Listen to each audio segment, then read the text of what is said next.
అంటే అసత్యాల్ని బొంకుతూ దూషణ పర్వాన్ని కొనసాగిస్తూ వారు ఓట్లు అడిగినటువంటి తీరు చూస్తే వీళ్ళ ఈ రాష్ట్రానికి ప్రజలు నమ్మి అధికారం ఇస్తే మేలు చేసేటువంటి ఆలోచన లేనటువంటి వ్యక్తులు వాళ్ళు వీరు వచ్చి బందర్లో ఓట్లు అడుగుతున్నారు. చంద్రబాబు నాయుడు గారు పచ్చి నోరు తెరిస్తే మొత్తం అంతా కూడా అన్ని బొంకు మాటలు. ఆయన మాట్లాడినటువంటి ప్రతి మాట అసత్యంతో కూడుకున్నదే, ప్రతి మాట కూడా బొంకు మాటలు మాట్లాడారు ఆయన. నిన్న ఆయన బందరు వచ్చినటువంటి ఈ బొంకు మాటల నాయుడు గారు ఆయన మాట్లాడతాడు. ఏమని మాట్లాడతాడు? దళితులకు శిరోమండనం కేసులో శిక్ష పడ్డ తోట త్రిమూర్తులకు సీట్ ఎందుకు ఇచ్చావు జగన్?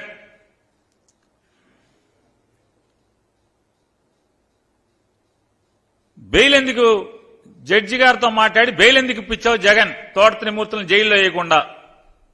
అతను మాట్లాడిన మాటలు బొంకు మాటల నాయుడు గారు. ఈ శిరోమండనం కేసు అసలు ఎప్పుడు జరిగింది? 1996లో తోట త్రిమూర్తులు గారు తెలుగుదేశం పార్టీ శాసనసభ్యుడిగా, తెలుగుదేశం పార్టీ అనుబంధ శాసనసభ్యుడిగా ఆయన తెలుగుదేశం పార్టీలో ఒక శాసనసభ్యుడిగా ఉన్న కాలంలో ఈ నేరం జరిగింది. ఈ శిరోమండనం కేసు 1995 సంవత్సరం నుంచి 1995 సంవత్సరం నుంచి 2020 సంవత్సరం వరకు 1995 సంవత్సరం నుంచి 2020 సంవత్సరం వరకు అంటే 25 సంవత్సరాలు ఆయన రాజకీయాలు ఎవరితో చేశాడు?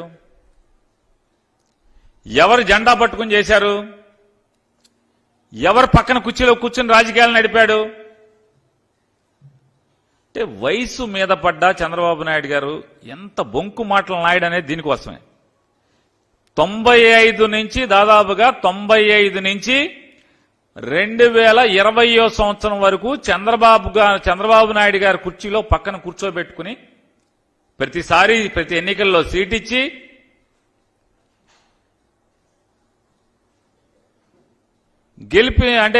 గెలిపించుకుని తనతో పాటు తిప్పుకుని రాజకీయాలు నడిపి ఇవాళ జగన్మోహన్ రెడ్డి గారి మీదకి బురద పూసేటువంటి కార్యక్రమం ఏమంటారు? తప్పుడు మాటలు కాదా ఇవన్నీ? చంద్రబాబు నాయుడు గారు తప్పుడు మాటలు కాదా ఇవి అంటున్నా? అంటే మీ దగ్గరుంటేనేమో గంగా నదిలో స్నానం చేసినట్ట, 25 ఏళ్లు మీ దగ్గర అంటే మీరు ముఖ్యమంత్రిగా ఉండంగా ఈ కేసు ఎఫ్ఐఆర్ కట్టిన ప్రభుత్వం ఎవరిది? ఆ టైం ఎవరు? ఆయన ఏ పార్టీలో ఉన్నారు? మీరేమన్నా పోనీ ఆయనకి టికెట్ లేకుండా ఆపారా? 96లో జరిగింది కదా, 99లో ఏమైనా టికెట్ ఆపారా? పోనీ ఎప్పుడన్నా ఆపారా? 2014లో టికెట్ ఆపారా? అప్పటికి ఆయన ఆ కేసులో ముద్దాయిగా ఉన్నారు కదా తోట త్రిమూర్తులు గారు. అంటే మీ దగ్గరున్నంతసేపు గంగా నదిలో స్నానం చేసి పునీతుడైపోయినట్టుగా ఉన్నారు. వైఎస్ఆర్ కాంగ్రెస్ పార్టీలోకి వస్తే మాత్రం వెంటనే అదేదో జగన్మోహన్ రెడ్డి గారే పక్క నుండి ఆ చర్య చేయించినట్టుగా ఇవాళ ఈ బొంకు మాటలు మాట్లాడుతున్నారు. ఈ బొంకు మాటలు చంద్రబాబు నాయుడు గారు. ఇంతకన్నా అంటే ఇంత చండాలంగా ఇంత అసహ్యంగా మాట్లాడేటువంటి రాజకీయ నాయకుడు ఈ భారతదేశంలో ఎవడన్నా ఉంటాడా? ఆయన మాట్లాడతాడు,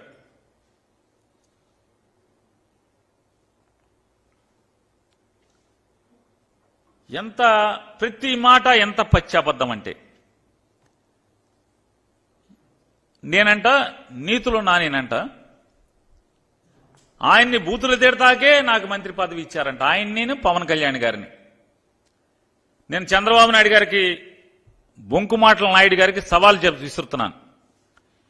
ఏ రోజన్నా నేను చంద్రబాబు నాయుడు గారి గురించి లేదా పవన్ కళ్యాణ్ గారి గురించి అసభ్య పదజాలంతో నేను ఎప్పుడన్నా మాట్లాడానా? మిమ్మల్ని బూతులు తిట్టానా ఎప్పుడన్నా? నేను మిమ్మల్ని మీ ఇద్దరిని ఎప్పుడన్నా బూతులు తిట్టానా? అసభ్య పదజాలంతో నేను ఎప్పుడన్నా మాట్లాడానా? మీరేమో జగన్మోహన్ రెడ్డి గారిని, అసలు జగన్మోహన్ రెడ్డి గారు తల్లి గారు విజయం గారు మీరు తిట్లు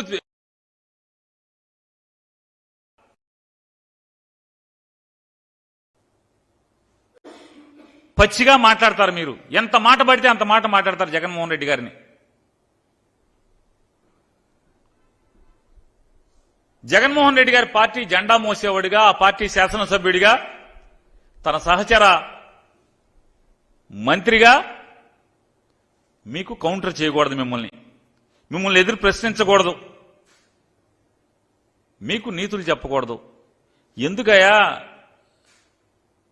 పొలంలో మర్రి చెట్టుకి తాడి చెట్టుకి వయసు వస్తుంది, కనీసం 10 మందికి ఎవడికోడికి ఏదో ఒకటి ఉపయోగపడుతుంది మనుషులకి.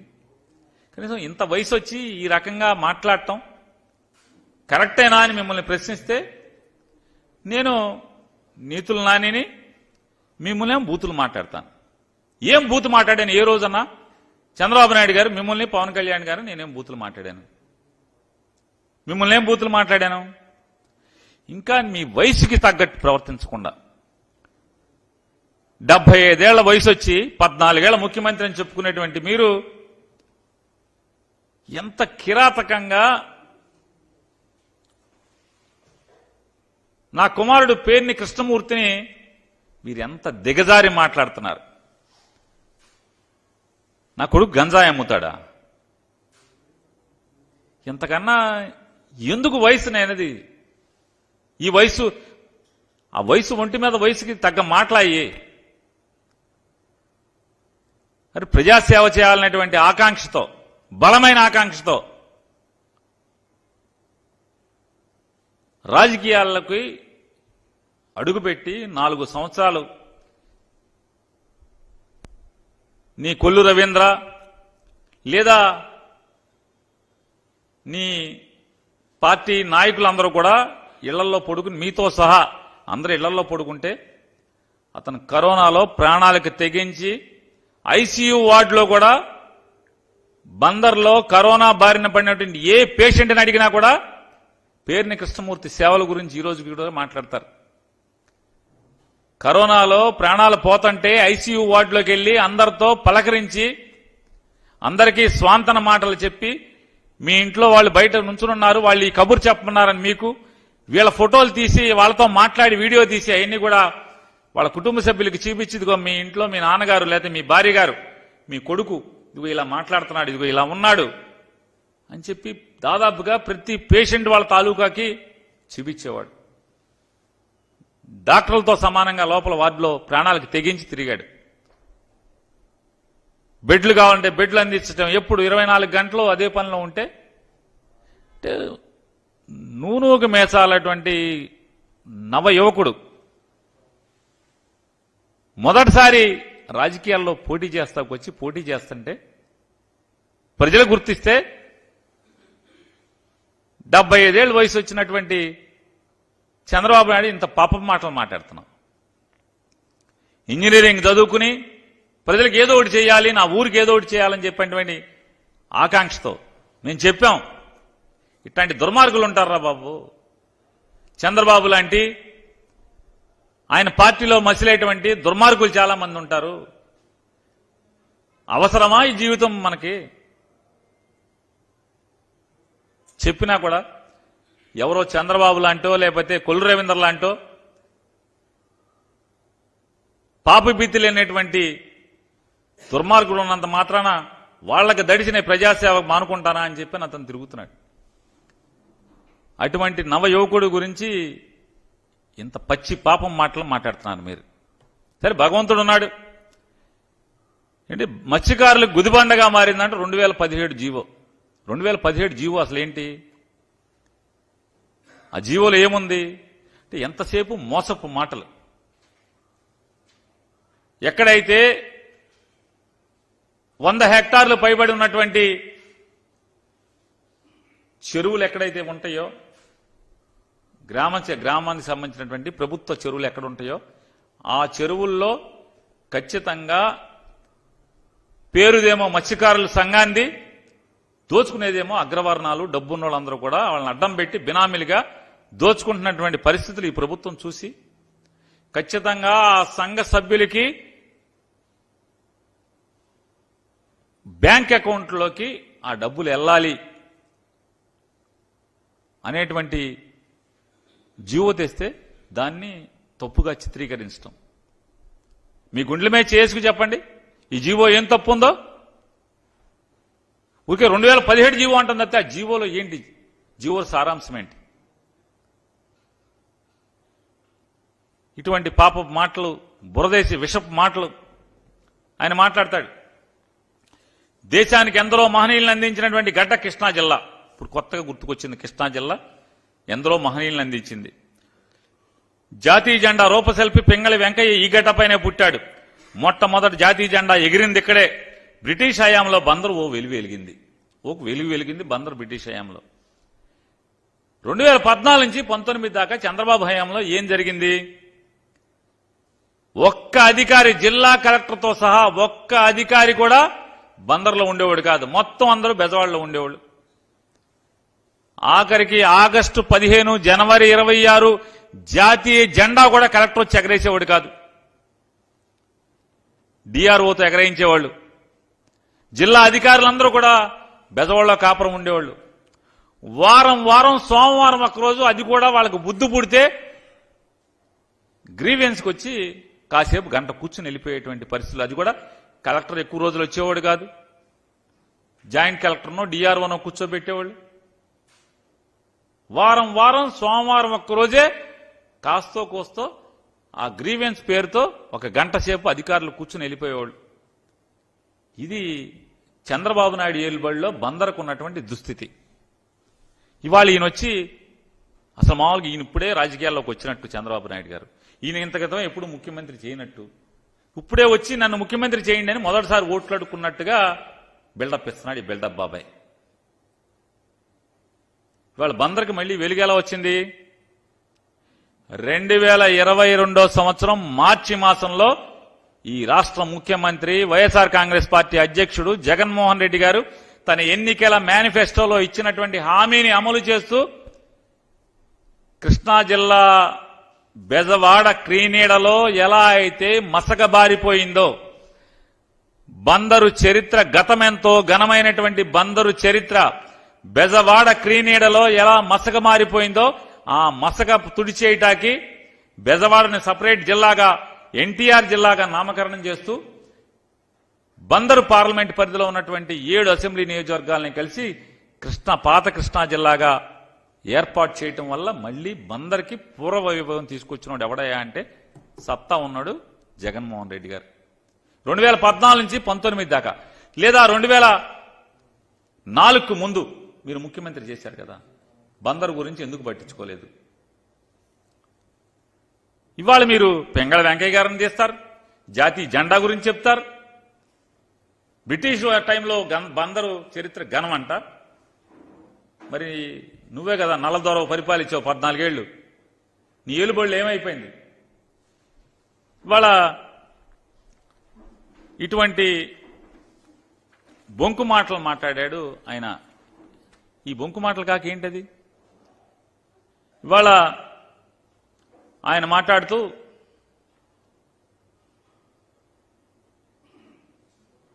సైకో జగన్ ఒక్కో ప్రాంతానికి ఒక్కో సైకోను తయారు చేసి మమ్మల్ని మానసికంగా దెబ్బతీయాలని చూస్తున్నారు. నేను మిమ్మల్ని మానసికంగా ఏం కుంగదీశాను? ఏ రోజన్నా మీ గురించి, మీ కుటుంబ విషయాల గురించి, మీ వ్యక్తిత్వం గురించి ఏ రోజన్నా నేను మాట్లాడి ఉన్నానా? సవాల్ చేస్తాను చంద్రబాబు నాయుడు గారిని.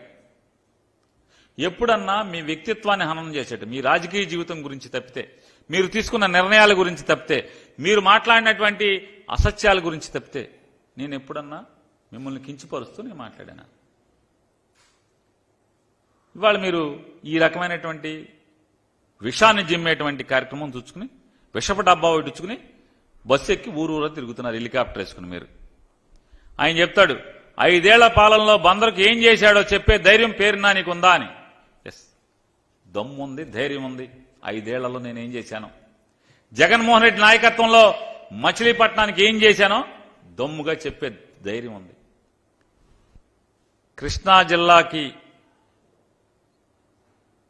శతాబ్దాలుగా, దశాబ్దాలుగా కూడా కాదు, శతాబ్దాలుగా కృష్ణా జిల్లా ముఖ్య కేంద్రంగా మసిలినటువంటి, వెలిగినటువంటి మచిలీపట్నానికి పూర్వ వైభవాన్ని తీసుకొచ్చేటువంటి ఏ పనైనా చేసింది పేర్ని నానినే. నాడు రాజశేఖర రెడ్డి గారి హయాంలో గాని, లేదా ఈనాడు జగన్మోహన్ రెడ్డి గారి నాయకత్వంలో గాని బందరికి పూర్వ వైభవాన్ని తీసుకొచ్చేటువంటి ప్రతి పని పేర్ని నాని తీసుకొచ్చాడు.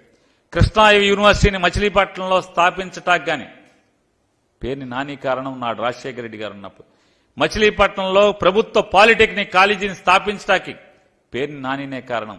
మచిలీపట్నంలో నర్సింగ్ కాలేజీ, ప్రభుత్వ నర్సింగ్ కాలేజీ ఏర్పాటుకి పేర్ని నానినే కారణం. మచిలీపట్నంలో పోర్టు ఆలోచన చేసి, పోర్టు నిర్మాణం చేయాలని ఆలోచన చేసి, ఆలోచనని కార్యరూపం దాల్చేలాగా తయారు చేసి, ఇవాళ జగన్మోహన్ రెడ్డి గారి నాయకత్వంలో ఆ పోర్టుని శరవేగంగా పనులు పరిగెత్తిచ్చేలాగా చేస్తున్నది కూడా పేర్ని నానినే. మచిలీపట్నంలో మెడికల్ కాలేజీని ఆలోచన చేసి జగన్మోహన్ రెడ్డి గారి దగ్గర బతిమాలి ఆయన అడిగి, సార్ మాకు మెడికల్ కాలేజీ ఇవ్వాలని చెప్పి ఆయన ఒప్పించి మచిలీపట్నంలో మెడికల్ కాలేజీ ఏర్పాటు చేయించడం, శాంక్షన్ చేయించడమే కాదు, కాలేజీ ఓపెన్ చేసి వాళ్ళ మొదటి సంవత్సరం విద్యార్థులు 2వ సంవత్సరంలోకి వెళ్లేటువంటి పరిస్థితులకు ఈరోజు తీసుకొచ్చానంటే ఎవడాడు? పేర్ని నాని. ఇవాళ ఇల్లు లేని నిరుపేదలకి 26,000 పైచిలుకు మందికి నిరుపేదలకి ఇళ్ల స్థలాలు కొనుగోలు చేసి ఇప్పించినటువంటి కార్యక్రమం ఎవడు చేశాడంటే పేర్ని నాని చేశాడు. బందర్కి మీరేం చేశారు? 3 సెంట్లు స్థలం ఇస్తా అన్నారు, పట్టుమని 3 గజాలు ఎవరికైనా ఇచ్చారా నీ ప్రభుత్వంలో? ఒక్కసారి మీ బొంకు మాటలు కూడా ఒకసారి చూపిస్తాను. ఒకసారి మీరు ఇవాళ ఏదైతే నిన్నొచ్చి మాట్లాడారో 2014లో కూడా మీరు వచ్చి బందరు కోనేరు సెంటర్లో 2014 ఎన్నికల్లో బందరు ప్రజలకి మీరేమేమి బొంకారో కూడా, అందులో ఏం మీరు అమలు చేశారో కూడా మీరు సమాధానం చెప్పండి. ఒకసారి మీకు చూపిస్తాను.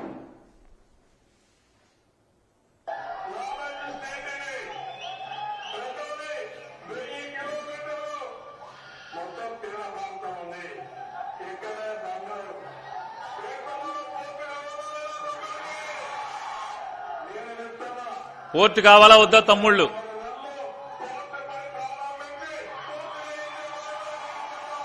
గెలిచిన 6 నెలల్లో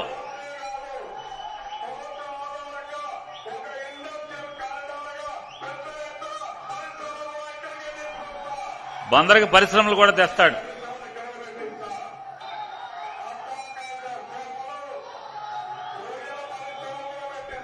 చేపలు, రొయ్యలు.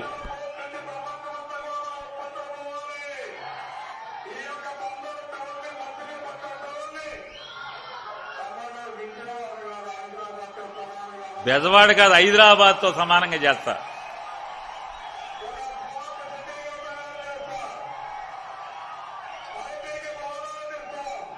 సాఫ్ట్వేర్ కంపెనీలు కూడా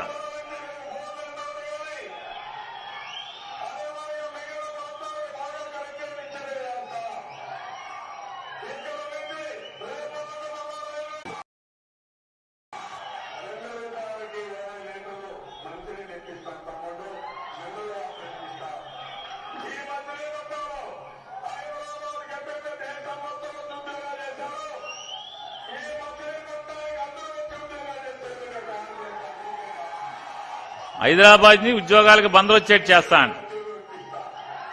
ఇంటికి ఒక ఉద్యోగం ఇప్పిస్తా.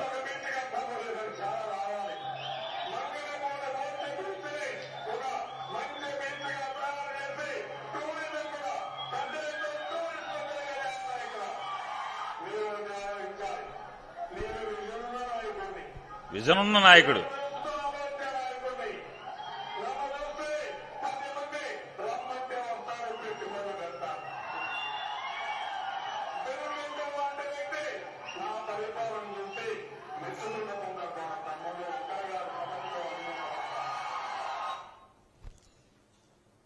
చూశారు కదండి, నారా చంద్రబాబు నాయుడు గారు 2024 కాదు 2014 ఎన్నికలకు వచ్చి మాట్లాడాడు.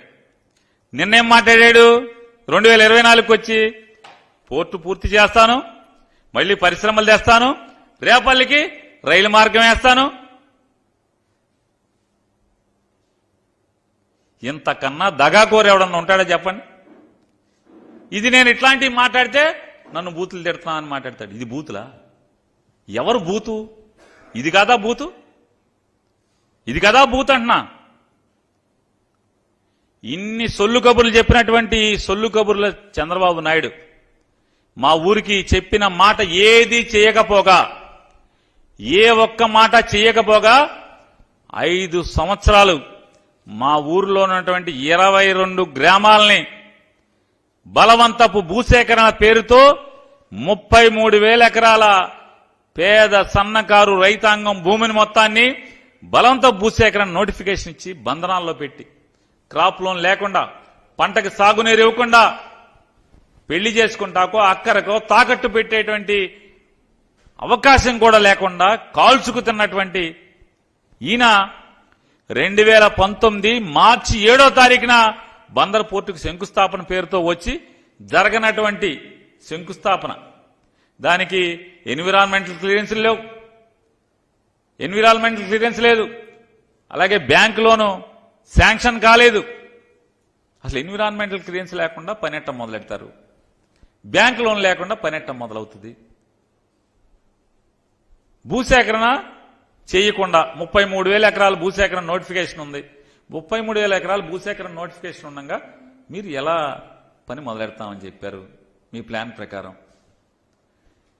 ఇదొక్కటే కాదు, ఎంత దగా శంకుస్థాపన అంటే ఆ మోసపు అంటే మార్చి 2019 మార్చి 17, 18వ తారీఖు 12వ తారీఖు నోటిఫికేషన్ వస్తుంటే, ఎన్నికల షెడ్యూల్ వస్తుంటే 7వ తారీఖు శంకుస్థాపన చేసి, శంకుస్థాపన ఖర్చు ఎంతో తెలుసా అండి?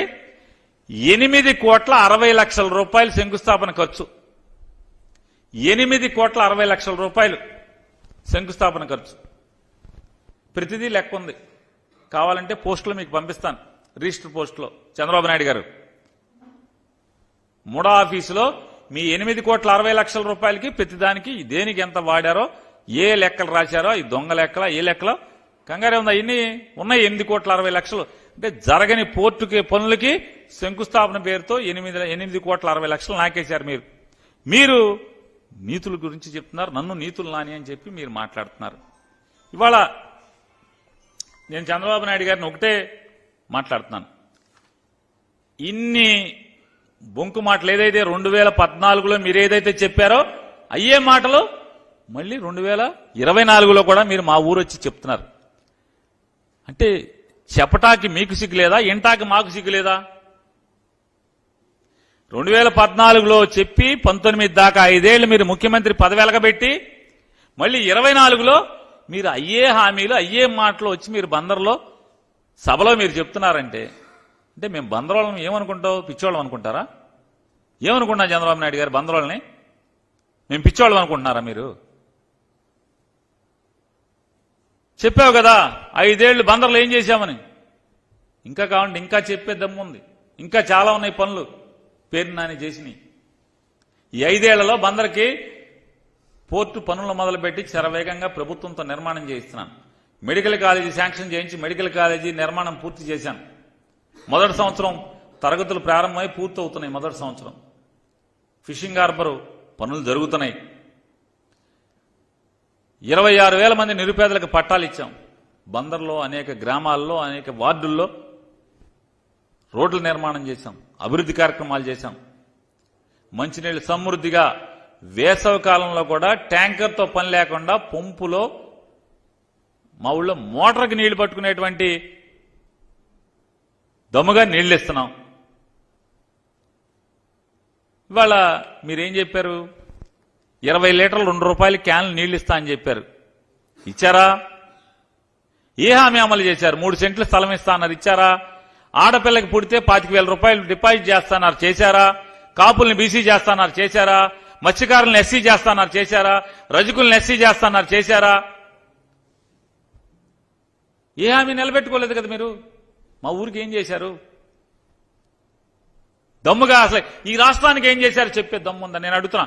నేను పవన్ కళ్యాణ్ గారిని, చంద్రబాబు నాయుడు గారిని, భారతీయ జనతా పార్టీని ముగ్గురిని ఛాలెంజ్ చేస్తున్నాను.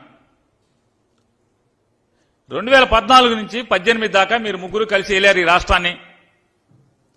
ఈ రాష్ట్రానికి మీ మార్క్ ఏంటనేది అక్కడ ఉందా? మీరేం చేశారు ఈ రాష్ట్రానికి చెప్పే దమ్ముందా మీకని అడుగుతున్నాను. మీకు నిజంగా మీకు దేవుడు సిగ్గనేది పెడితే చెప్పాలి కదా. మేము జన్మభూమి కమిటీలతో అద్భుతంగా పరిపాలన చేశాం.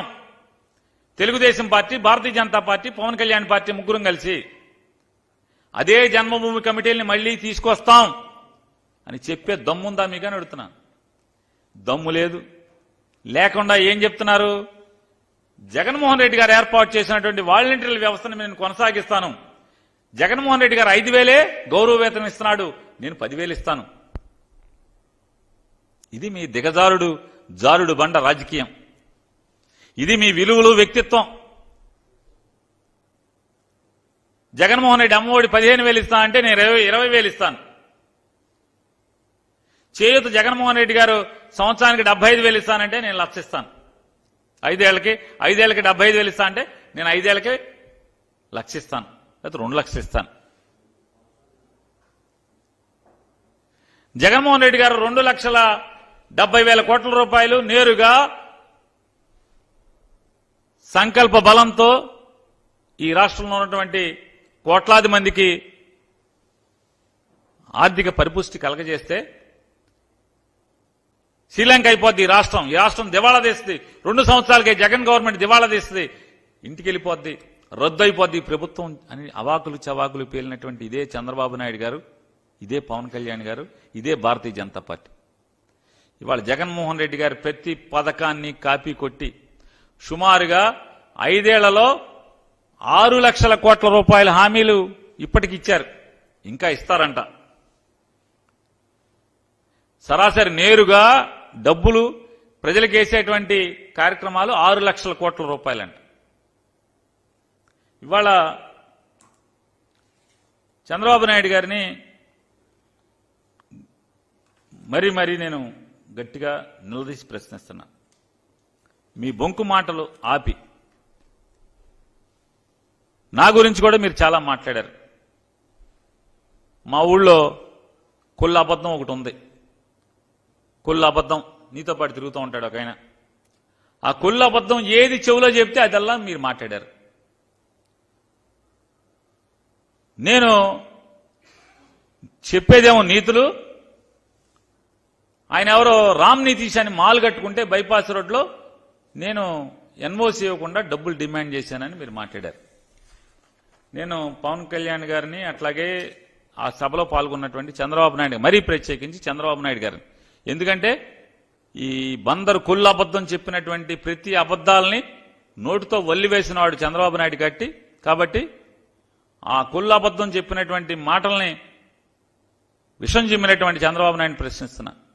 ఆ రామ్ నితీష్ అనేటువంటి ఆ మాల్ కట్టినట్టు నాయన్ని నా వెనకాలైనా పరోక్షంగా పేరుని నాని నన్ను డబ్బులు అడిగాడు, లంచం అడిగాడు, నానికి డబ్బులు ఇచ్చాను, ఏది చెప్పినా నాని అడిగాడని గాని, లేదా నాని డిమాండ్ చేశాడని గాని, లేదా నాని డబ్బు కోసం నన్ను ఒత్తిడి చేశాడని గాని, లేదా నానికి నేను డబ్బులు ఇచ్చానని గాని నా వెనకాల చెప్పినా కూడా ఎస్ దమ్ముగా నేను అంగీకరిస్తా, నేను లంచం తీసుకున్నాను అంగీకరిస్తా, ఛాలెంజ్ చేస్తున్నా. కుళ్ళ అబద్ధాన్ని, ఈ బొంకు మాటల నారా చంద్రబాబు నాయుడిని ఇద్దరిని ఛాలెంజ్ చేస్తున్నా. ఆ రామ్ నితీష్ అని నా వెనకాల అక్కర్లా, నా పరోక్షంలో మీడియాతో అక్కర్లా, రికార్డెడ్ లైవ్ వీడియో అక్కర్లా, ఎవరితో అన్న ఒక మాట చెప్పమనండి. పేరుని నాని మా దగ్గర డబ్బు తీసుకున్నాడు, లేకపోతే డబ్బు అడిగాడు, డబ్బు కోసం ఒత్తిడి చేశాడని ఒక్క మాట. ఈ రోజుకి నేను గొప్పగా చెప్తా రామ్ నితీష్ గురించి. వాళ్ళ తాతగా, వాళ్ళ నానమ్మ గారు, వాళ్ళ నాన్నగారు వేసిన లేఅవుట్లో ఆ మాల్ వెనకాల ఆ కాలనీ వాసులు ఇబ్బంది తొలగటానికి ఆ కనెక్టింగ్ లింక్ టౌన్లోకి సరాసరి దగ్గరగా చేరటం కోసం అతను రోడ్డు దానం చేశాడు, మున్సిపాలిటీ గిఫ్ట్ ఇచ్చాడని చెప్పాను. ఆ రామ్ నితీష్ని చెప్పండి. పేరు నాని అనేవాడు మమ్మల్ని ఇబ్బంది పెట్టాడు డబ్బుల కోసం అని చెప్పాను, ఒక మాట చెప్పానండి. షంషేర్గా చెప్తున్నా, ఎస్ చంద్రబాబు నాయుడు కుల్లాబద్ధం, నేను ఒప్పుకుంటా, నేను లంచం తీసుకున్నాను వాళ్ళ దగ్గర అని చెప్పిన అతను ఒక్క మాట చెప్పానండి. ఇవాళ తమ్మన వారి సత్రం నేను ఆక్రమించానండి. సిగ్గు శరం కూడా లేకుండా మాట్లాడతారు. ఎవరు తమ్మనోళ్ళను సమాజానికి కోర్టులో కేసులు నడటమేంటి, ఎన్నో సంవత్సరాలుగా కేసులు నడటమేంటి, కోర్టులో కేసు ఆ తమ్మనోళ్ళకి అనుకూలంగా రావటం ఏంటి, నాకేం సంబంధం? పాపం పుణ్యం కూడా లేదా అంటున్నా. నేను చెప్తున్నా, ఆర్యవైశ్య సమాజంలో ఒక్క సభ్యుడైనా, ఎవరన్నా క్రియాశీలకంగా ఉన్న ఒక్క సభ్యుడైనా చెప్పనండి నేను ఆక్రమించానని చెప్పింది. అది వైశ్యులకి మధ్య సమాజానికిను ఆ తమ్మన దానం చేసిన తమ్మన వాళ్ళకి తగు ఏంటి? అసలు నాకేం సంబంధం? ఏ ఒక్క ఆర్య వయస్సులు ఎవరైనా సరే రండి, వాసవి అమ్మవారి దగ్గర ప్రమాణం చేద్దాం, కుళ్ళ అబద్ధాన్ని కూడా పిలుస్తున్నా, దాంట్లో అసలు నాకేమైనా సంబంధం ఉందా తగుతో? ఇంత పాపం మాటలు అంటే నన్నేమీ తప్పు పట్టుకోలేక నా గురించి అసహ్యమైన మాటలు, విషం చిమ్మేటువంటి మాటలు. అది పేరు నాని అనేవాడు జీవితంలో పాపపు రూపాయి ముట్టుకునేటువంటి పరిస్థితి ఉండదురా బాబు. కుల్లబద్ధం, సిగ్గు లేకుండా ఆంధ్రజ్యోతి పేపర్లో తెలుగుదేశం పార్టీకి అత్యంత ఆప్తులైనటువంటి ఆంధ్రజ్యోతి పేపర్లో నువ్వు ఎక్సైజ్ శాఖ మంత్రిగా ఉండగా 2 స్టేట్ ఐటమ్లు, పెద్ద ఐటమ్లు ట్రాన్స్ఫర్లలో డబ్బులు దండుకుంటున్నారు అని చెప్పి పచ్చిగా లంచగొండివని చెప్పని రాస్తే 2 సార్లు నేను ఛాలెంజ్ చేస్తా. అయితే అది నిజం కాకపోతే రాధాకృష్ణ గారిని నేను పొరపాటు రాశానని చెప్పని, కుళ్ళబద్ధం మీద నేను పొరపాటు రాశానని చెప్పని వాళ్ళు వచ్చేయండి, నా మాటలు వెనక్కి తీసుకుంటా. చివరికి నీ లంచగొండితనం భరించలేక చంద్రబాబు నాయుడు కూడా లంచగొండితనం భరించలేక మంత్రి పీకేస్తానంటే కాళ్ల మీద పడి బోరుని ఏడిస్తే కదా చివరికి ఎటువంటి ఫైల్స్ రానటువంటి న్యాయశాఖ ఫైల్స్ అన్ని జడ్జి గారులే చూసుకుంటారు. న్యాయశాఖ, యువజన సర్వీసులు, స్పోర్ట్స్, ఎక్సైజ్ మంత్రి పీకి ఇచ్చింది నిజమా కాదా? ఎటువంటి ఫైల్స్, డబ్బు ఫైల్స్ ఏది కూడా రానటువంటి కాళ్ల మీద పడితే కదా న్యాయశాఖను స్పోర్ట్స్ను ఎన్ని ఇచ్చింది. ఈ భాగవతం ఎవరికి తెలియదు? మీరు నా గురించి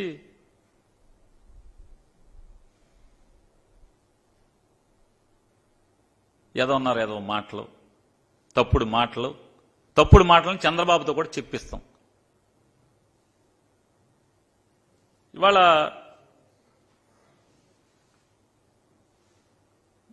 నేను ఒకటే మళ్ళీ చంద్రబాబు నాయుడు గారిని కూడా ఛాలెంజ్ చేస్తున్నా. మీరు 2014లో మీ సంతకం పెట్టి పవన్ కళ్యాణ్ గారి ఫోటో వేసి, మోడీ గారి ఫోటో వేసి ఇంటింటికి మీరు పంచినటువంటి హామీలు, మీ ఏ మీటింగ్లో అయినా మీ ఇష్టం, బస్సులు వేసుకుని మీరు పవన్ కళ్యాణ్ ఇద్దరు తిరుగుతున్నామని చెప్తున్నారు కదా, ఏ మీటింగ్లో అయినా మీ పాత సంతకాల హామీలు ఉన్నాయి కదా, ఆ హామీల్ని ఒక్కొక్క హామీ చదివి ప్రజలతో మీరు చేశాను కదా అని అనిపించే దమ్ముందా మీకని అడుగుతున్నా. 2014లో మీరు ఏదైతే హామీలు సంతకాలు పెట్టి మీ ఫోటో, ఎన్టీ రామారావు గారి ఫోటో, మోడీ గారి ఫోటో, పవన్ కళ్యాణ్ గారి ఫోటో వేసి కింద సంతకం పెట్టి మీరు ఇంటింటికి పంచినటువంటి ఆ హామీలు ఒక్కొక్కటి ఇవాళ మీటింగ్లో చదివి నేను హామీ అమలు చేశాను కదా అని చెప్పే దమ్ముందా అని మిమ్మల్ని అడుగుతున్నాను. ఇవాళ మళ్ళీ బందరకంట ఏదో చేస్తారంట. మీరేం చెయ్యక్కర్లేదు నాయన చంద్రబాబు నాయుడు గారు. మా ఊరికి మీరు ద్రోహం చేశారు. మా కొల్లు అబద్ధమును ఆయన ఏమనాలి? నా గురించి మాట్లాడుతున్నాడు, మాట్లాడకపోతే బాధపడతాడు. ఎదన్నారు ఎదవనాలా? మరి మీటింగ్లో మాట్లాడారు కదా, అట్టు పెట్టాలి కదా. నన్ను తిడతారు, నేను అట్టు పెడితేనేమో కుళ్ళుకుంటారు, బోరుని నన్ను బూతులు తిడుతున్నారంటారు. మీరు నన్ను ఎందుకు తిడతాం? నాతో అట్లకాడ కాల్పించి అంటించుకోవటం ఎందుకు? మీరు వాతలు ఎందుకు పెట్టించుకుంటారు? నా జోలికి రాకుండా ఉండాలి కదా, నన్ను తిట్టకుండా ఉండాలి కదా. నిజంగా నిలదేయండి, నాదో తప్పులుంటే నా తప్పులు సమానం చెప్పుకోగలిగితే చెప్తాను, లేదంటే కనుక క్షమాపణలు కోరుతాను.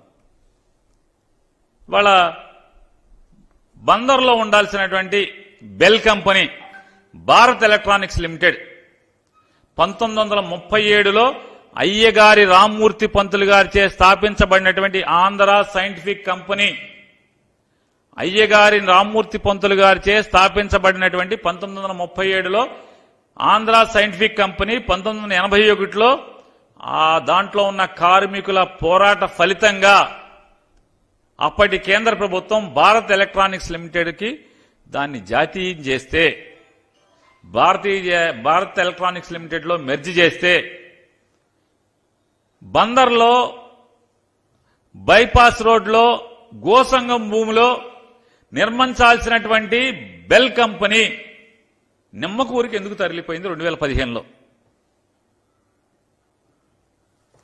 ఒకసారి ఇంత అద్భుతమైనటువంటి ఈ ఫ్యాక్టరీ, ఇంత అద్భుతమైనటువంటి ఈ ఫ్యాక్టరీ బందర్లో నిర్మాణం ఉండాల్సిన దాన్ని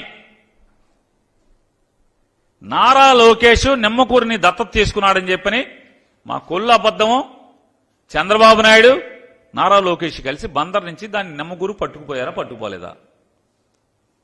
1937 నుంచి 2015 దాకా బందర్లో నడుస్తున్నటువంటి BEL company, Bharat electronics limited company నిమ్మకూరికి ఎలా తరలిపోయింది? మీరు బందర్ను ఉద్దేశిస్తారు. మా కొల్లు అబద్ధం చెప్తున్నాడు ఏంటి, మన బందరు మన కొల్లు అంట. ఇది మన నిర్వాహకం. నాడు అయ్యగారు రామ్మూర్తి పంతులు గారి పాపం ఎంత కష్టపడి ఆ ఫ్యాక్టరీని పెడితే దాన్ని 1980లో కార్మికులు అనేక నెలల పాటు ఉద్యోగాలను కూడా త్యాగం చేసి పోరాటం చేస్తే ఆ కార్మికులు సాధించుకున్నటువంటి బెల్ కంపెనీ ఎందుకు తరలిపోయింది నిమ్మకూరు? 2015లో ఎందుకు అక్కడికి పోయింది? మా కొల్లు అబద్ధం నోరేమైంది? మాట్లాడాలి కదా, సమాధానం చెప్పాలి కదా.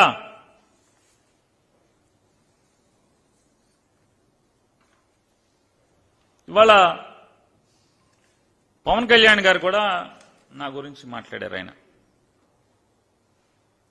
వారంటారు నేను వారిని బూతులు తిడుతున్నానంట. జగన్మోహన్ రెడ్డి గారిది ప్రాపకం కోసం ఏదంటే ఏంటండి అది ఏదండి? ఇక్కడ ఇప్పుడు ఆయన మాటలన్నీ ఎక్కడ ఉన్నాయి? ఆయన మాటలు మాట్లాడాడు పవన్ కళ్యాణ్ గారు. ఇది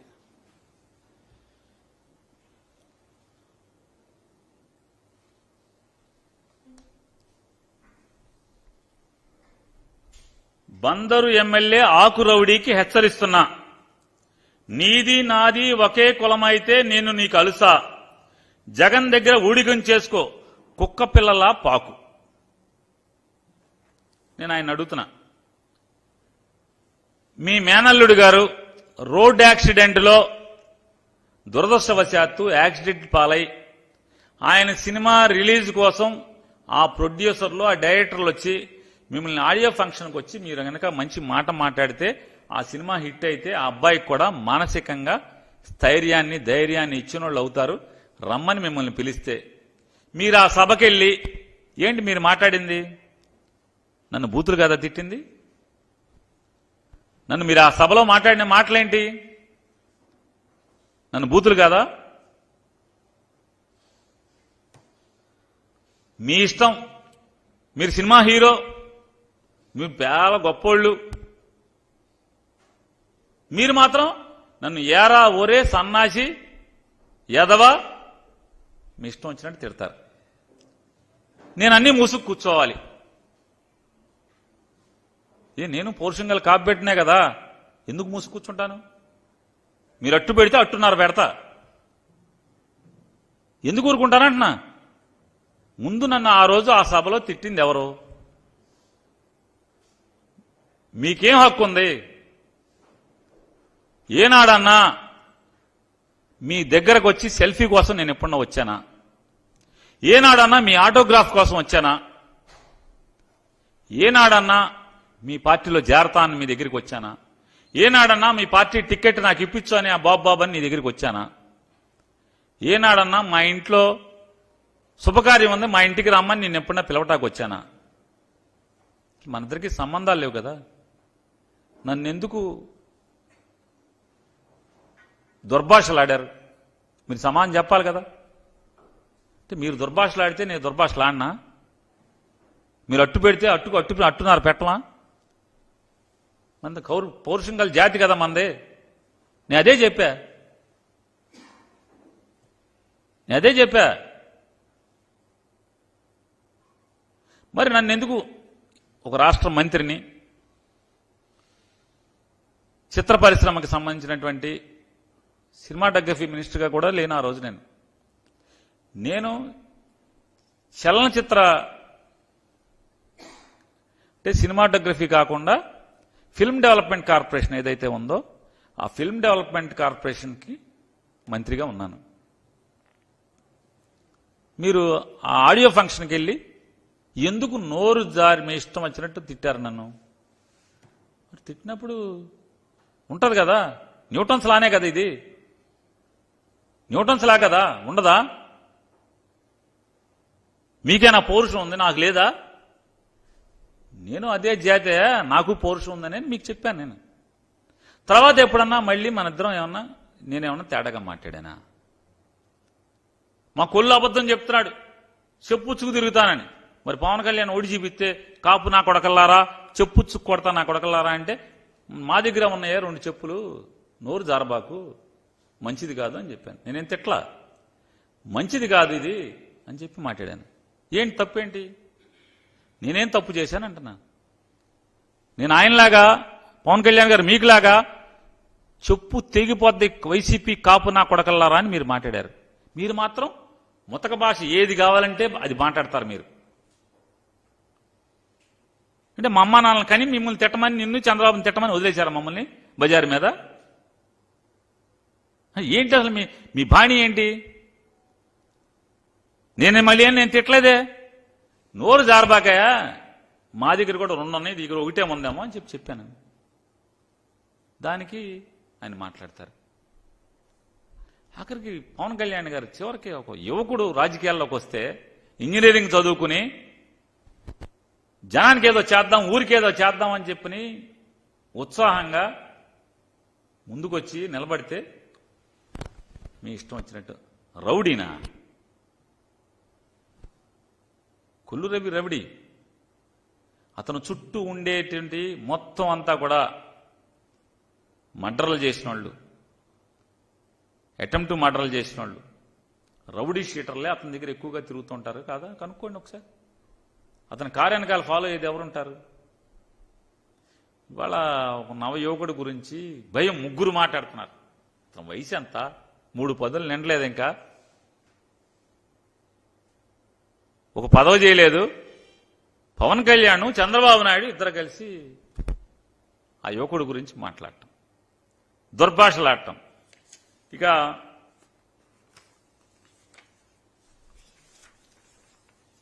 మరొకసారి నేను చంద్రబాబు నాయుడు గారిని ప్రశ్నిస్తున్నాను. మా ఊరికి ఏం చేశారు మీరు? 2014లో హామీలు ఏది ఇచ్చారో అదే హామీలు కాపీ పేస్ట్ మళ్ళీ మీరు మాట్లాడటం తప్పితే, మీరు బొంకటం తప్పితే ఏంటి మా ఊరికి మీరు చేసింది? 6 మాసాల్లో పోర్టు కడతాన్నారు. కనీసం 6 మాసాలు కాదు, 60 మాసాలకు కూడా మీరు పని మొదలెట్లేదు. 6 మాసాలు కాదు, 60 మాసాలకు కూడా మీరు పని మొదలెట్లేదు. మరి దగా కదా మీరు? మా ఊరిని దగా చేయడం కదా, బందరోళ్ళని మోసం చేయడం కదా? మళ్లీ వచ్చి వాళ్ళ శరవేగంగా 2025 సంవత్సరానికి బందర్ షిప్ వచ్చేంత వేగంగా పనులు జరుగుతుంటే పోర్టు నిర్మాణం పూర్తి చేస్తానని మాట్లాడతాడు. ఈయన పూర్తి చేయటం ఏంటి? అలాగే బాలశౌరి గారని ఒక ఆయన వచ్చాడు. ఆయన చెప్తాడు పోర్టుకి ఆయనే శాంక్షన్ చేశాడంట, మెడికల్ కాలేజీ ఆయనే శాంక్షన్ చేశాడంట. మరి జగన్ ఎవరు? బందర్ పోర్ట్ అనేది కేంద్ర ప్రభుత్వం నిర్మాణం చేస్తుందా, రాష్ట్ర ప్రభుత్వం నిర్మాణం చేస్తుందా? ఈ రాష్ట్రంలో జగన్మోహన్ రెడ్డి గారికి మంత్రి మండలి సహచరుడిగా నేనుండి ప్రతి కార్యక్రమాన్ని నేను దగ్గరుండి పూర్తి చేస్తే ఆయన చేసేదంటే మా ఊళ్ళో ఈ సభకి నిన్న జరిగేటువంటి ఆర్భాటపు సభకి, బొంకు మాటల సభకి మైకులు కట్టి బందరు పోర్టుకి 4,000 కోట్లు మంజూరు చేయించిన, నిధులు మంజూరు చేయించిన గోడదూగుళ్లు బాలశౌరి గారు, జంపు జిలానీ గారు 4,000 కోట్లు. రాష్ట్ర ప్రభుత్వం అప్పు తెచ్చుకోవడం ఏంటి? నిధులు మంజూరు, నిధులేంటి? 5,126 కోట్ల రూపాయలతో నిర్మాణం జరిగేటువంటి పోర్టుకి 4,500 కోట్ల రూపాయలు అప్పు తెచ్చుకుంటే రాష్ట్ర ప్రభుత్వం హామీ పడి అప్పు తెచ్చుకుంటే ఈయనంటే నిధులు శాంక్షన్ చేశాడంట. ఈ తంతు చూడండి. ఇంకోటి మాట్లాడతాడు ఆయన. ఇంకోటి ఏంటంటాడు, పోర్టుకి మీరే గనక నిధులు తెచ్చే లెక్క అయితే, అప్పును కూడా నిధులని మీరు చెప్తే, అసలు జగన్మోహన్ రెడ్డి గారి ప్రభుత్వానికి అసలు అప్పు ఇచ్చేవాళ్ళు లేడు మీద తెచ్చావంట. మరి బందర్కి తెచ్చావు. మరి రామాయపట్నం స్టేట్ బ్యాంక్ లోన్ ఇచ్చింది కదా, రామాయపట్నంలో state bank of India loan ఇచ్చింది కదా. అక్కడ మామ ఎవడు? ఏ జంపు జిల్లాని ఉన్నాడు? ఎవడు మాట్లాడతలేదు కదా. అలాగే మూలపేటలో పవర్ ఫైనాన్స్ కార్పొరేషన్, బందర్కి ఏ కంపెనీ అయితే లోన్ ఇచ్చిందో అదే కంపెనీ పవర్ ఫైనాన్స్ కార్పొరేషన్ మూలపేటలో కట్టేటువంటి, శ్రీకాకుళం జిల్లా మూలపేటలో కట్టేటువంటి పోర్టుకు కూడా 4,000 చిల్లర కోట్లు అప్పిచ్చింది కదా. మరి అక్కడ ఏ జంపు జిల్లాని ఉన్నాడు? ఏ జంపింగ్ జిల్లాని ఉన్నాడు? ఎవరున్నారంటనా? అంటే దగా మోసపు మాటలు ఇవన్నీ కూడా. ఈయనంట మెడికల్ కాలేజీ ఈయన శాంక్షన్ చేశాడు. జగన్మోహన్ రెడ్డి గారిని మెడికల్ కాలేజీ అడగంగానే ఆయన ఢిల్లీ వెళ్ళి మోడీ గారి దగ్గర 3 కాలేజీలు అడిగి తెచ్చుకున్నారు. డైరెక్ట్ మోడీ గారి దగ్గరికి వెళ్ళే జగన్మోహన్ రెడ్డి గారు 3 కాలేజీలు తెచ్చుకున్నారు. 3 ఎక్కడెక్కడ? 1 మచిలీపట్నం, 2 పిడుగురాళ్ళ గురజాల, 3 పాడేరు. 3 కాలేజీలు. మరి పాడేరు ఈ జంపు జిల్లానే ఉన్నాడా? పాడేరులో కూడా, గురజాలలో కూడా ఈ జంపు జిల్లానేనా తెచ్చింది? జగన్మోహన్ రెడ్డి గారికి మోడీ గారి దగ్గర పరపతుందా, లేకపోతే వెళ్ళి తెచ్చుకున్నాడా, లేకపోతే ఇతను వెళ్ళి తెచ్చుకున్నాడా? నేను అడిగాను, తప్పకుండా నెక్స్ట్ ట్రిప్లో వెళ్తున్నాం, కొన్ని కాలేజీలు తెస్తానని, దాంట్లో మీ బందరు పెడతానని జగన్ గారు చెప్పారు. వెళ్ళారు. 60-40 కేంద్రం 60%, 40% రాష్ట్రం, 2 కలిసి 3 కాలేజీలు, మచిలీపట్నం, గురజాల, పాడేరు. అవి కాకుండా మరొక 14 మెడికల్ కాలేజీలు జగన్మోహన్ రెడ్డి గారు శాంక్షన్ చేశారు. కనీసం బందర్లో కోనీ సెంటర్లో దింపేస్తే మెడికల్ కాలేజీకి వెళ్ళే దారి తెలుసా? పోనీ మెడికల్ కాలేజీకి స్థలం ఎట్టా సేకరించావో తెలుసా? మెడికల్ కాలేజీ శరవేగంగా నిర్మాణం జరగటానికి ఏమేం కావాల్సి వచ్చినాయి అన్నీ తెలుసా? పోనీ ఈ మాటలు దగా మాటలు, అసత్యాల మాటలు.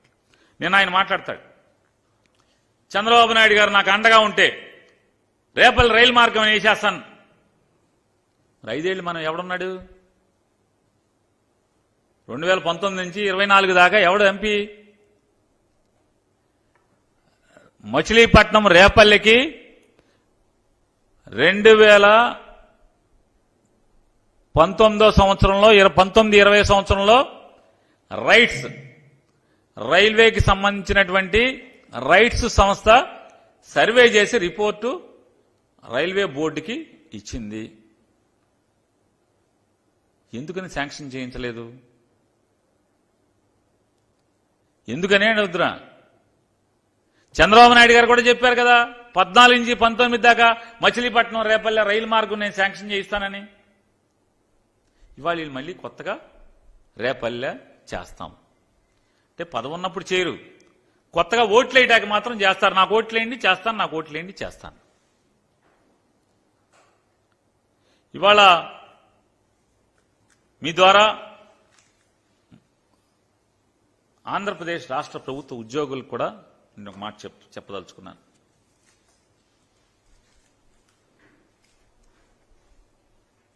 అయ్యా ప్రభుత్వ ఉద్యోగులందరూ కూడా చంద్రబాబు నాయుడు, చంద్రబాబు మనుషుల యొక్క రెచ్చగొట్టేటువంటి మాటలకి మనం లోనైతే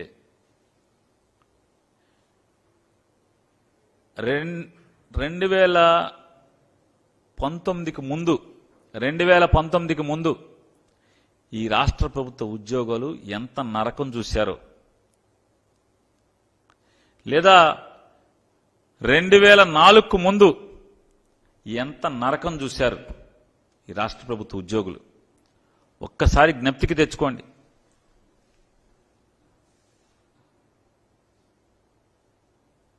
ఏ పరిస్థితులు ఎలా ఉంటాయి, అతను ఉద్యోగుల పట్ల ఎలా ఉంటాడు? మీరు ఆశించిన మేరకు రాష్ట్ర ఆర్థిక స్థితిగతుల దృష్ట్యా మీరు ఆశించిన మేరకు జగన్మోహన్ రెడ్డి గారు జీతం పెంచలేకపోయాడేమో. నన్ను అర్థం చేసుకోండి అని ఆయన బతిమలాడి మిమ్మల్ని. రాష్ట్ర ఆర్థిక స్థితిగతులు బాగోని పరిస్థితుల్లో మాత్రమే, నేను గత్యంతరం లేని పరిస్థితిలో మాత్రమే నేను చేయలేకపోతున్నాను అని చెప్పాను. నిజాయితీగా వాస్తవాలని చెప్పి నచ్చచెప్పే ప్రయత్నం చేసేటువంటి దమ్మున్న నాయకుడు మంచివాడా, లేదా పంజా చేతికి చిక్కే వరకు సాధు జంతువుగా వేషం మార్చి పంజా చేతికి చిక్కంగానే, కూరల్లో చిక్కంగానే నిజస్వరూపాన్ని చూపించేటువంటి చంద్రబాబు నాయుడు లాంటి 2 నాల్కల ధోరణి, 2 వేషాలు, మేకవన్నే మేకతోలు కప్పుకున్నటువంటి తోడేలు కావాలా? ఆలోచించుకోవాల్సినటువంటి పరిస్థితి ఉంది. ఆర్థిక పరిస్థితి మెరుగుపడితే అసలు జగన్మోహన్ రెడ్డి గారు అంత మంచివాడు ఎవడుంటాడు మీకు? ఏ రోజున్నా ఉద్యోగస్తులను వేధించడం కానీ ఏమన్నా పరిస్థితులు ఉన్నాయా? అతను వ్యవస్థలో మార్పుల కోసం ప్రయత్నం చేశాడు. పరిపాలనని గ్రామ స్థాయిలోకి, గడప స్థాయిలోకి తీసుకెళ్లేటువంటి ప్రయత్నం చేశాడు. రాష్ట్ర వ్యాప్తంగా కొత్తగా 2,30,000 పైచిలకు మంది ప్రభుత్వ ఉద్యోగుల్ని నియామకం చేశాడు. ఎప్పుడైనా సరే మీ ఇష్టం, వెనక్కి చరిత్ర పుటలు తిరగేయండి. ఎప్పుడన్నా ఒక 5 ఏళ్ల కాలంలో, ఒక ముఖ్యమంత్రి పదవి కాలంలో 2,30,000 మంది ప్రభుత్వ ఉద్యోగులను నియామకం చేయటం ఎప్పుడన్నా చరిత్రలో జరిగిందా? గత్యంతరం లేక మాత్రమే అతను చెప్పాడు, ఎస్ నేను కాంట్రిబ్యూటరీ పెన్షన్ స్కీమ్ మీరందరూ కోరితే చేద్దామని చెప్పి సానుకూలంగా మాట్లాడాను. కానీ కుర్చీలో కూర్చున్న తర్వాత పైకి మాత్రం మేడిపండులాగా మెలమెల మెరిసేటువంటి రాష్ట్ర ఆర్థిక స్థితిగతులు, కుర్చీలో కూర్చున్న తర్వాతే ఇది మేడిపండు చందంగా ఉంది, చంద్రబాబు నాయుడు అంతులేని బొక్కలు చేసి వెళ్ళాడు, సాక్షాత్తు ఎన్టీ రామారావు గారిని పడదోసినటువంటి చంద్రబాబుకి ఎప్పుడు అండకాసేటువంటి రామోజీరావు గారు తన పేపర్లో 2019 జూన్ మాసంలో ఖజానా ఖాళీ 100 కోట్లు మాత్రమే ఉంది అని రాసినటువంటి తార్కాణం మనం చూశాం. సాక్షాత్తు 5 సంవత్సరాలు చంద్రబాబు దగ్గర ఆర్థిక మంత్రి చేసినటువంటి యనమల రామకృష్ణుడు ఈ ప్రభుత్వం ఏర్పడినటువంటి నెలకే మాట్లాడాడు. అప్పులు ఎక్కడెక్కడ తేవాలో, ఎన్ని రకాలుగా దొంగ మార్గాల్లో తేవాలో అన్ని మేము తెచ్చేశాం. వీళ్ళకి అప్పు పుట్టే నయా పైసా అప్పు పుట్టేటువంటి పరిస్థితులు కూడా ఉండవు. 2 ఏళ్లలో వీళ్ళ ప్రభుత్వం ఇంటికి వెళ్ళిపోతాం ఖాయం, కూలిపోవటం ఖాయం అని చెప్పి 5 ఏళ్లు ఆర్థిక మంత్రి చేసినటువంటి యనమల రామకృష్ణుడు విలేకరులతో మాట్లాడినటువంటి మాటలు. అందుకోసమే చెప్పాడు, ఎస్ నేను మాట చెప్పున్నాను కాబట్టి సిపిఎస్ చేయలేని పరిస్థితులు ఉన్నప్పుడు గ్యారంటీడ్ పెన్షన్ స్కీమ్ అనేటువంటి ఇబ్బందికరం లేనటువంటి ఏదైతే ప్రభుత్వ ఉద్యోగులు ఎవరైతే రిటైర్ అయ్యే రోజుకి వాళ్ళ బేసిక్ పే ఎంత ఉంటుందో, వాళ్ళకు వచ్చేటువంటి మూల వేతనం ఎంత అయితే ఉంటుందో ఆ మూల వేతనంలో సగం పెన్షన్ వస్తుందని నేను అనుకుంటున్నాను. తప్పుంటే కరెక్ట్ చేయండి నన్ను, ఎందుకంటే నేను ఉద్యోగస్తుడిని కాదు కాబట్టి. ఆ పెన్షన్, అదే పెన్షన్ ఎలా అయితే ఓపీఎస్లో ఎంత పెన్షన్ వస్తుందో అంతే పెన్షన్ని పొందేలాగా అయితే సిపిఎస్లో ఉన్నటువంటి కాంట్రిబ్యూషన్ అనేది కొనసాగిస్తూ అతను జగన్మోహన్ రెడ్డి గారు గ్యారంటీడ్ పెన్షన్ స్కీమ్ని ఏర్పాటు చేయడం జరిగింది. ఏం తప్పు చేశాడని చెప్తాను. పెన్షన్ విధానం అసలు లేకుండా మనిషి చచ్చిపోతే షేర్ వాల్యూని బట్టి ఎంత వస్తో అర్థం కాని పరిస్థితుల కంటే కూడా ఓపీఎస్ లాగా గ్యారంటీడ్ పెన్షన్ వచ్చేటువంటి పథకాన్ని అతను అమలు చేస్తే వాస్తవాలు చెప్పే ప్రయత్నం చేస్తే ఏం తప్పు చేశాడని చెప్పి మేము అడుగుతున్నాను. నేను అందుకే అడుగుతున్నాను, ఒక్కసారి అది కష్టమైనా ఇబ్బంది అయినా వాస్తవాలను చెప్పి మీ దగ్గర నిజాయితీగా ఇది స్థితిగతులు అని చెప్పేటువంటి దమ్మున నాయకుడు కావాలా?